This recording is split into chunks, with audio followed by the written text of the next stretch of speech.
Why is Russia's S-400 missile system, once its crown jewel, now increasingly dependent on Chinese manufacturing? A bombshell research report from the Royal United Services Institute, RUSI, reveals that the S-400's manufacturing and maintenance is no longer solely with Russia, but increasingly reliant on China. Interceptor replenishment, radar refurbishment, software updates, and other key components are now linked to Chinese tooling and supply chain priorities. This marks a stunning reversal for a system Moscow marketed as the world's most advanced air defense network. The dependency stems from Russia's wartime industrial collapse.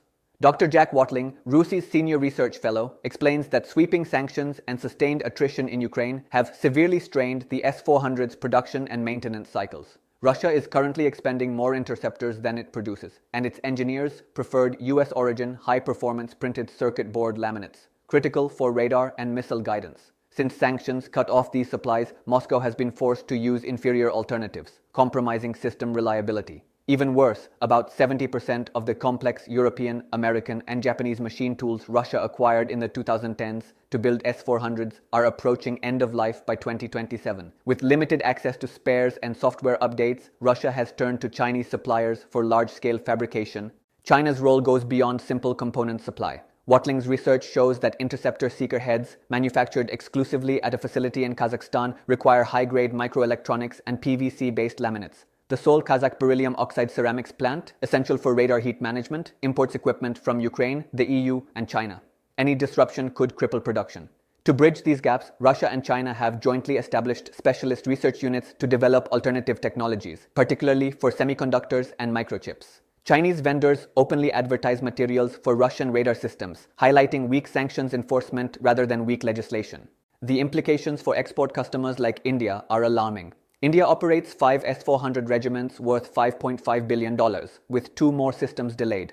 Watling warns that as Russia shifts its supply chains to China, Beijing gains leverage over the supply of critical defense equipment to New Delhi.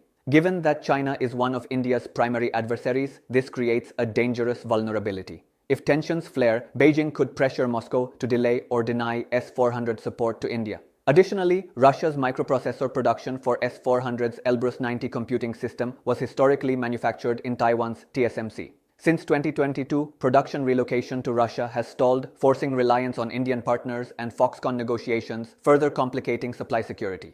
The core question is whether this dependency undermines Russian strategic autonomy. The S-400 was designed as Russia's shield against NATO air power, but Chinese supply chain control means Beijing could theoretically constrain Moscow's ability to defend its own skies. Watling concluded, over time, more and more S-400 components have come under Chinese control, highlighting Russia's growing technological dependence and the proliferating fragility of its domestic manufacturing infrastructure.